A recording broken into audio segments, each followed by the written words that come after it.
Buenos días, buenas tardes, queridos y queridas estudiantes. Bienvenidos aquí a un video más en su canal de Mundo Física Chile. Y en esta oportunidad les traigo otro video acerca de esta sección que estamos viendo, que es la mecánica vectorial. Y en este caso vamos a tratar específicamente la mecánica rotacional, es decir, vamos a trabajar con el tema de las rotaciones, ¿de acuerdo? Por lo tanto, nos vamos a centrar específicamente ya no en la parte, digamos, vectorial como tal, si bien hay partes donde vamos a trabajar con vectores, por supuesto, sino nos vamos a centrar netamente ya en el concepto de rotación. De hecho, muchos de los conceptos que vamos a tratar en este video están relacionados mucho con los videos anteriores, de masa, de fuerza, etcétera. Para entrar un poco en contexto, nosotros sabemos que generalmente hay cuerpos que se mueven por efectos de fuerzas, ¿verdad? Sentido, ¿verdad? Vamos a trabajar específicamente el tema de una rotación. Pero en este caso, si se pueden ver ahí en la imagen, un cuerpo está rotando en torno a un punto.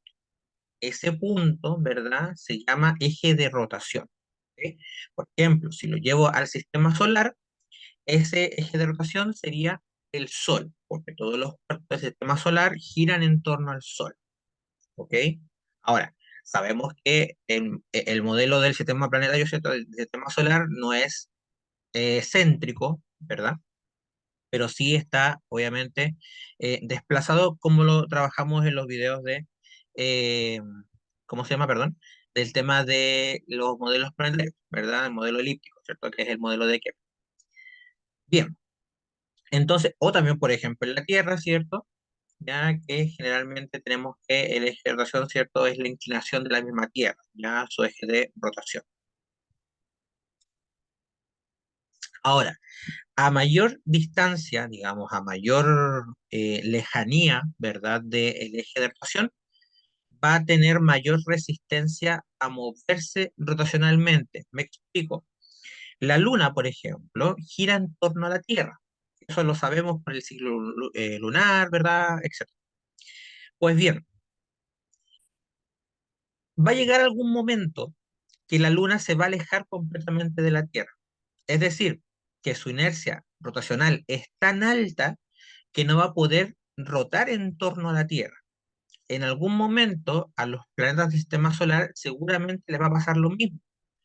Pero el problema es que el Sol ejerce una gran gravedad sobre los planetas, a diferencia de la Tierra, que no ejerce una gravedad tan grande porque al fin y al cabo la Luna es un satélite.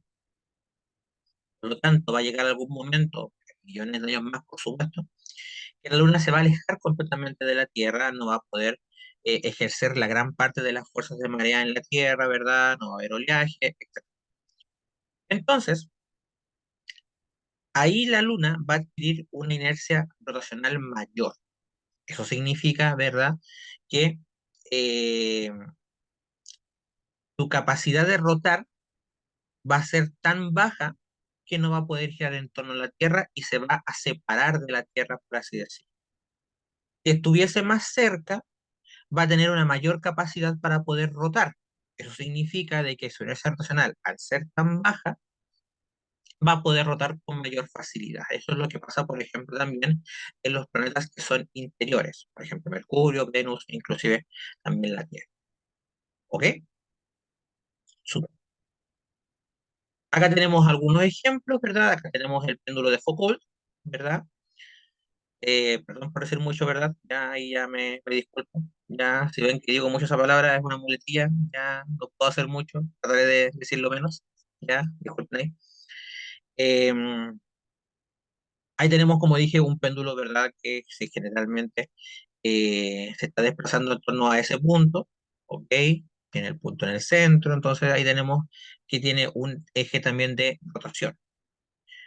La misma Tierra que yo también les explicaba recién, por ejemplo, cuando estamos cerrando una puerta, estamos haciendo una rotación también, porque al fin y al cabo, en el marco, ¿cierto?, de la puerta, ¿verdad? Perdón, se produce un torque, que también lo vamos a trabajar, ¿verdad?, en este video, que es cuando está rotando, al fin y al cabo, así como la fuerza permite que los cuerpos se muevan, el torque permite de que los cuerpos roten. Entonces, al estar aplicando una fuerza a una puerta, por ejemplo, que puede rotar, porque rota en torno a un punto, ¿verdad? Que es este marco de aquí de la puerta, estamos aplicando, ¿cierto? Un torque, pero está también rotando. También en las bailarinas, también se ve que generalmente, por ejemplo, en las bailarinas, en los patinadores o patinadoras sobre hielo, ¿verdad? También hay un eje de rotación. A veces se mantiene mucho tiempo, ¿verdad? En ese punto. Cuando hacemos girar un balón de baloncesto, tenemos también de que hay un punto de equilibrio también, como vimos en el video anterior, y también está girando en torno a un punto donde se mantiene rotando. ¿Ok? Si esa inercia se aumenta, puede incluso llegar a dejar de rotar. También en los vehículos, en los automóviles, y como dije también ahí en el patinaje sobre hielo. También se puede ver de diferentes maneras, ¿verdad?, de la rotación. En sí, entonces, ¿qué es la inercia rotacional? Porque uno dirá, claro, usted está hablando de una inercia, está hablando de una rotación, pero ¿qué es en sí? Nosotros generalmente tenemos que la inercia como tal, la inercia sola, sin el apellido, es la resistencia que tienen los cuerpos a moverse, que está también relacionado con la masa. A mayor cantidad de masa, al cuerpo le cuesta más moverse y viceversa. Si tiene menos masa, le va a costar menos moverse. Por ejemplo, el caso del auto con el camión, ¿verdad? Al camión le cuesta más frenar o cambiar su estado de movimiento que naturalmente a un automóvil más pequeño, a una bicicleta o inclusive a una persona, ¿ok? En ese sentido, la inercia rotacional, si ustedes lo sacan por lógica, debería ser la capacidad o la resistencia, mejor dicho, que tienen los cuerpos a cambiar ese estado de movimiento rotatorio. Y es, por ejemplo, lo que pasa, como yo les explicaba recién, en el caso del auto con el camión. Acá tenemos un camión que naturalmente es más pesado, tiene más masa en comparación a un automóvil, por ejemplo, de Fórmula 1. Ahí tenemos a Francesco Piccolini, ¿ya? De la película Cars. Y ahí tenemos, obviamente, de que el automóvil de Fórmula 1, que lo vemos generalmente en la televisión, le cuesta menos, ¿verdad? Eh, Moverse, ¿ok? Se mueve mucho más rápido en principio que el camión, ¿ok? Por ejemplo, nosotros acá tenemos, acá en la ciudad tenemos una bajada que es muy peligrosa, que ocurren muchos accidentes producto del tema de los camiones. Los camiones, al ser tan pesados, no controlan el cambio de estado de movimiento, ¿ok? Por eso es que se han hecho leyes para evitar que bajen los camiones por esa calle, digamos, pero lo siguen haciendo lamentablemente. ¿Ok? Entonces, en ese aspecto, la inercia como tal es esa resistencia a cambiar ese estado de movimiento. Y si le añadimos el rotacional, es esa misma resistencia, pero a cambiar el estado de movimiento rotacional. Por eso es que los planetas que están más cerca del Sol, como vemos acá en la imagen, se mueven naturalmente más rápidos que los que están más lejos. Ahora, uno podría decir, pero ¿tiene que ver con la masa? Por supuesto. Obviamente, los planetas que están más cerca del Sol son más pequeños y tienen menos masa que los que están más alejados porque poseen más masa. De hecho, también esa es una de las razones por la cual los exteriores tienen también más masa y tienen menos inercia rotacional. ¿Ok? Y también tiene sentido porque al tener también más masa, implica que se van a mover más lento. Y si uno compara la lista de velocidades orbitales, por ejemplo, de los planetas del sistema solar, de Mercurio hasta Neptuno, se va a dar cuenta de que los que están más cerca del Sol se mueven más rápido, ahora digamos más rápido, ¿cierto? En comparativa en el espacio, por supuesto. ¿Ok? Y si los comparo, obviamente, con los exteriores. Por lo tanto, esa inercia rotacional es esta resistencia a cambiar el estado de movimiento. Ahora, ¿de qué depende?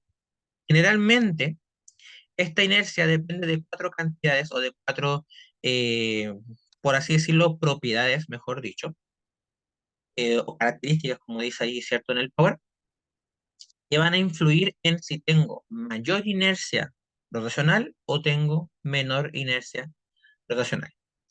La cantidad de masa, como dije, naturalmente influye en cuánta inercia va a tener el cuerpo, porque también está relacionado con el concepto de inercia como tal, relacionado con la masa. ¿Dónde se encuentra el eje de rotación? También tiene sentido, porque si, por ejemplo, yo tengo este lápiz, ¿verdad? Yo lo hago rotar, por ejemplo, en torno al centro, o lo hago rotar en torno al punto que está en el extremo, va a ser distinto, porque el eje de rotación va a ir cambiando. Así también igual puedo cambiar el punto de equilibrio. Si lo coloco, por ejemplo, en un sub y baja, y ahora ese sub y baja lo quiero hacer girar, lo quiero rotar, si yo coloco el punto de equilibrio más desplazado, que va a ser mi eje de rotación, me va a costar más o me va a costar menos según corresponde. Va a depender de dónde yo coloque la masa que quiera estar rotando en torno a ese punto. La forma geométrica, no es lo mismo hacer rotar una esfera que una varilla. Por ejemplo, un lápiz, ¿cierto? Sería una varilla, si lo queremos tratar físicamente hablando, sería una varilla, ¿ok? Una barra, ¿ya? O una esfera o un cilindro. Y también de cómo está distribuida la masa, o sea, del centro de masa también depende. En esta parte no voy a trabajar, por supuesto, en el tema del centro de masa, porque eso ya lo trabajamos en el video anterior. Ahora, hay muchas formas de calcular la inercia. Aquí están las más principales que yo generalmente trato, ¿ok? Que son estas que tenemos acá. Tenemos varillas, ¿cierto? Barras delgadas que tienen un largo L y una masa M y tienen diferentes distribuciones. Por ejemplo, la primera, el eje de rotación pasa en el centro de la varilla, o sea, pasaría por acá.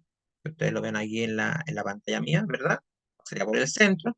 En el caso que está abajo, ¿cierto? En el un tercio, sería en uno de los dos extremos, o sea, o por aquí, ¿verdad? O por acá. Asumiendo, por ejemplo, que la barra, ¿verdad? Tiene igual, o sea, eh, es uniformemente igual, digamos, o sea, que no va a ser más corta por un lado, va a ser más larga por el otro, pensando de que tiene la misma masa distribuida, que la distribución de masa es la misma, tendría que ser de esa manera. Tenemos el cilindro hueco, ¿verdad? Que sería, por ejemplo, no sé, un rollo de papel higiénico, que sería un cilindro hueco, ¿ya? O un cilindro de toalla nova también, eh, que sería un cilindro hueco que tiene dos radios, tiene un radio más pequeño, que es el radio interior, que naturalmente es más pequeño que el exterior, que es el más grande.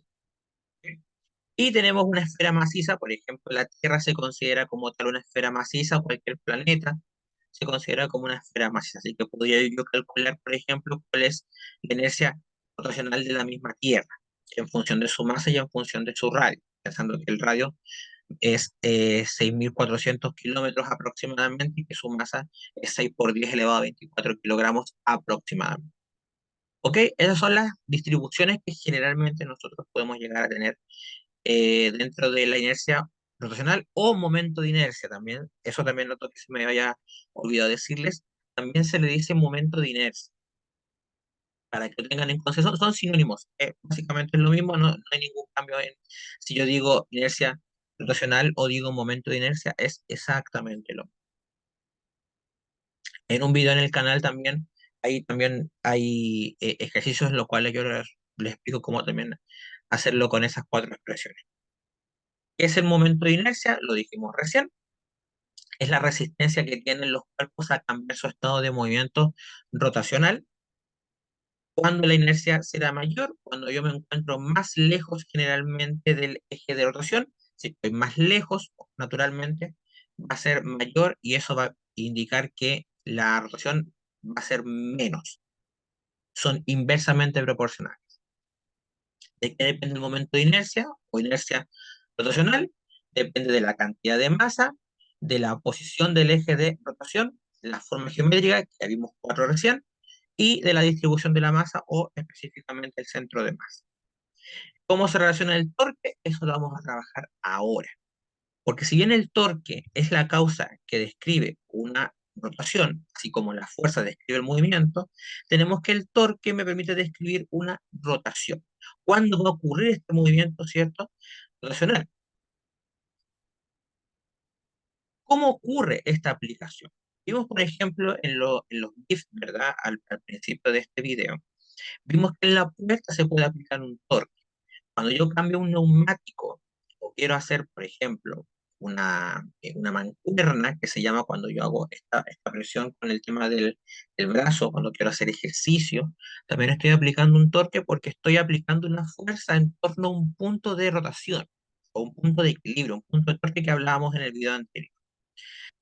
Para eso, nosotros tenemos que tener en cuenta que hay dos cantidades angulares que están en juego. Una es la rapidez angular, que básicamente es la rapidez de giro, la rapidez con la cual un cuerpo está girando en torno a un eje de rotación, y su aceleración angular, que básicamente es cuánto varía esa rapidez angular, porque al fin y al cabo los conceptos de rapidez u velocidad, en este caso, y aceleración se mantienen respecto de la cinemática que se trabajó, por ejemplo, en el tema de la dinámica de Newton, por ejemplo.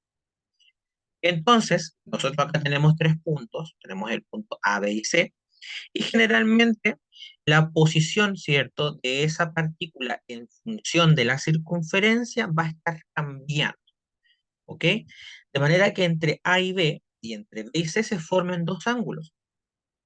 Cuando esos ángulos varían, hablamos de una rapidez angular, hablamos de un ángulo final y hablamos de un ángulo inicial, que en este caso se le llama posición angular. La posición angular, en función de que esa posición angular, en función de esos ángulos, varía, llevamos a un desplazamiento angular, que es cuando ese ángulo o esa posición respecto de la circunferencia, respecto de un punto de rotación, está cambiando. Cuando esa posición angular está cambiando, hablamos de una rapidez angular porque está cambiando en función de un punto. Es, por ejemplo, cuando tenemos la recta numérica y yo me desplazo de un punto a este y de este otro a ese otro punto. Es lo mismo, ¿ok?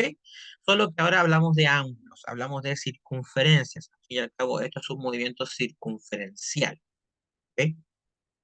Por lo tanto, tenemos que la rapidez angular es cuando este ángulo está cambiando.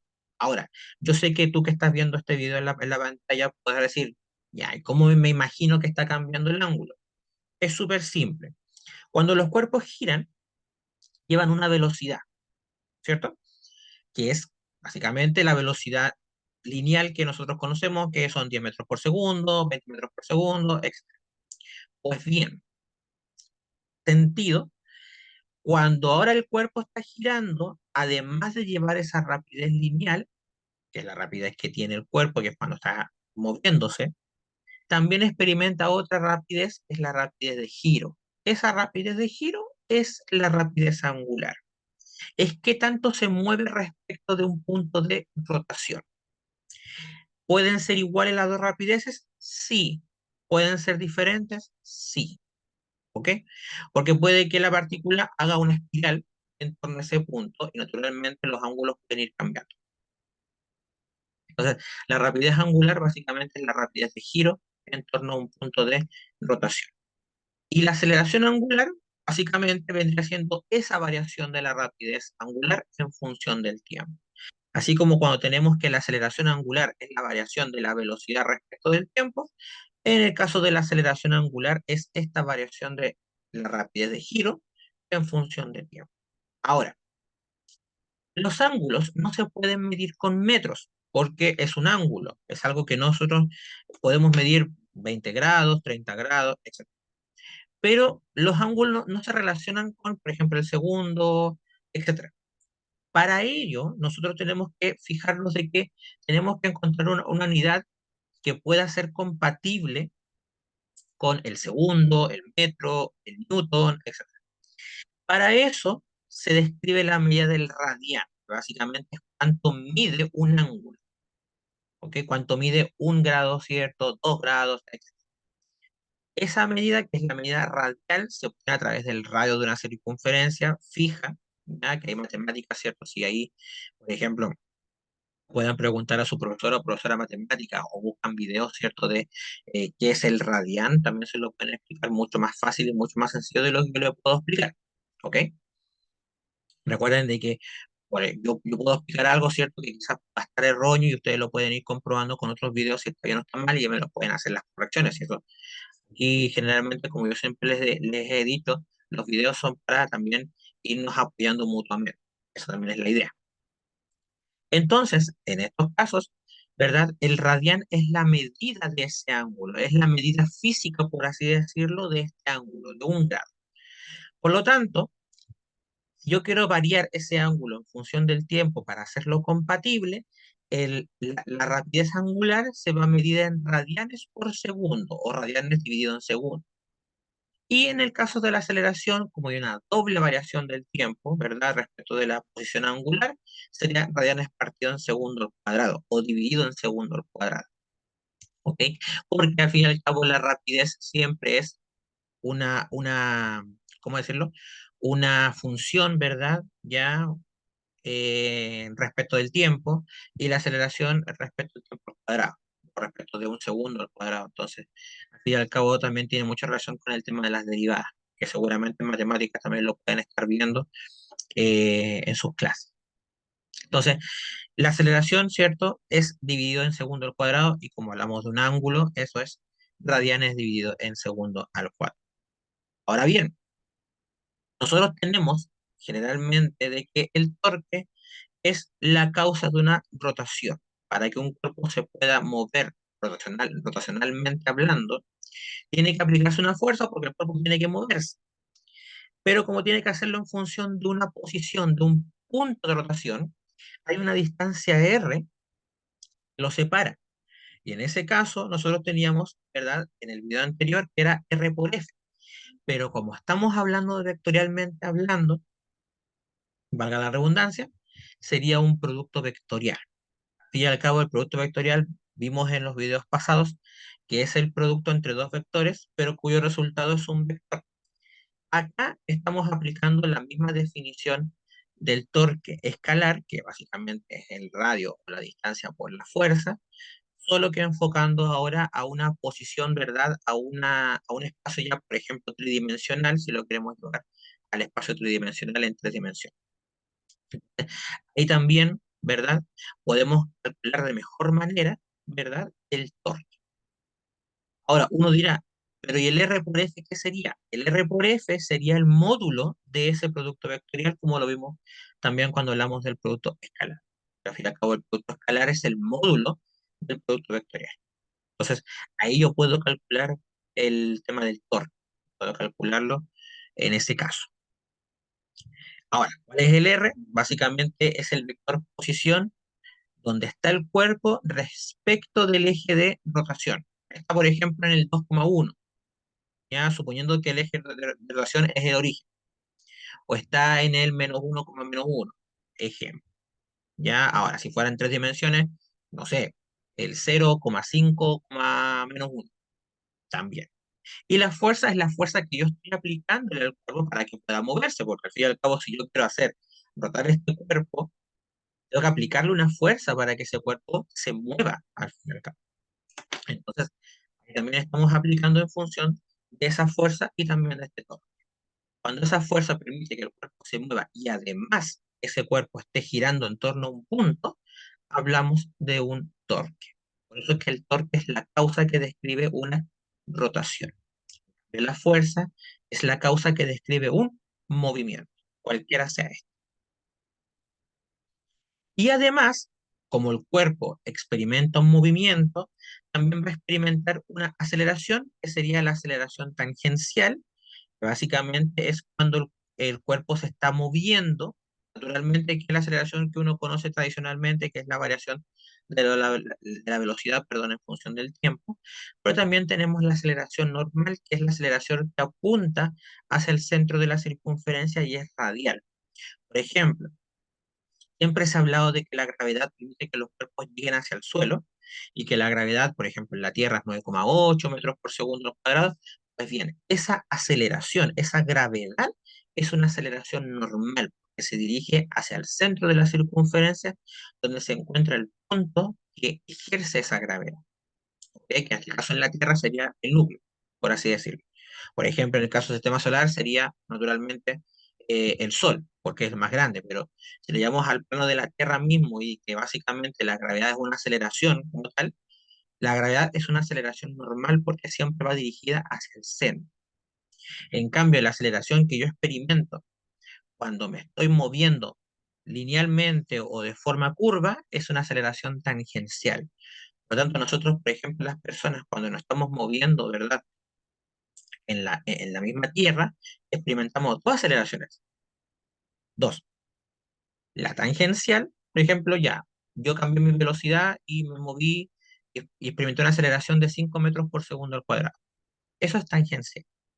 Pero la normal siempre va a ser 9,8 o en función si lo queremos aproximar a 10 metros por segundo al cuadrado, que es la aceleración de gravedad. ¿Ok? Ahora, ¿cómo yo puedo calcular más fácil la aceleración, la aceleración tangencial? A partir de esa expresión. Y también así yo puedo calcular también la fuerza tangencial siguiendo el segundo principio de Newton, que la sumatoria de fuerzas es proporcional al producto de la masa por la aceleración y que la aceleración tangencial es el producto entre la aceleración angular, porque está experimentando, ¿verdad? En este caso, una, una aceleración, ¿cierto? Un cambio, ¿verdad? En la rapidez angular, si lo hablamos naturalmente, ¿verdad? En función de una rotación y también dónde se encuentra ese cuerpo. Y al cabo el alfa es la aceleración angular, que también en este caso lo puedo dar de forma vectorial. Para el caso de estas funciones lo puedo tratar de forma vectorial. Y el R también naturalmente es el vector posición donde se encuentra en este caso el cuerpo. Y como dije, si aplicamos el segundo principio de Newton, puedo también ejercer una fuerza tangencial, que básicamente es la fuerza que yo estoy aplicando a este cuerpo cuando el cuerpo se está moviendo en torno a ese punto. Y yo puedo calcularlo haciendo calculando la aceleración tangencial como el producto vectorial y después multiplicando por el escalar que es la masa. Y al cabo, el segundo principio de Newton me dice que la fuerza es igual a la masa por la aceleración, o mejor dicho, la sumatoria de fuerzas es igual a la masa por la aceleración. Como estamos aplicando una sola fuerza, trabajamos con esa expresión que es la expresión más general, ¿verdad?, del segundo principio de Newton. Para finalizar este video, ¿cómo ocurre un movimiento rotacional?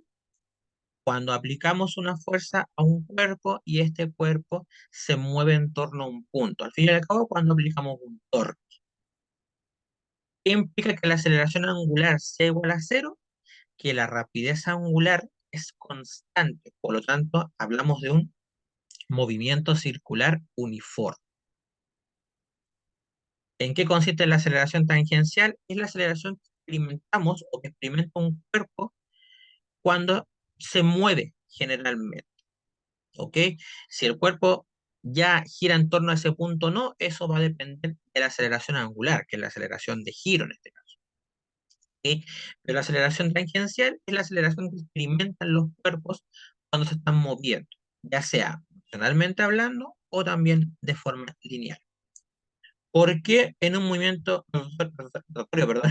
Perdón, en un movimiento rotatorio, ahí sí, hay una fuerza involucrada porque la fuerza es la causa de un movimiento. Entonces, si yo quiero que el cuerpo se mueva, tengo que aplicarle una fuerza naturalmente. Así que nada más, espero que les haya gustado este video, ya un poquito, ¿cierto? Ya de más contexto, ¿cierto? En este caso de los videos. Ya al momento que estoy grabando este video, para finalizar el video, ya somos 400 suscriptores en el canal, se les agradece, muchas gracias, ¿verdad? Por compartir los videos, me da mucha motivación para seguir haciendo estos videos, yo sé que tengo que mejorar, por supuesto, pero eso siempre se puede ir con el paso del tiempo. Eso, esto es Mundo Físico en Chile, yo soy Diego y nos vemos en otro video más. Hasta la próxima.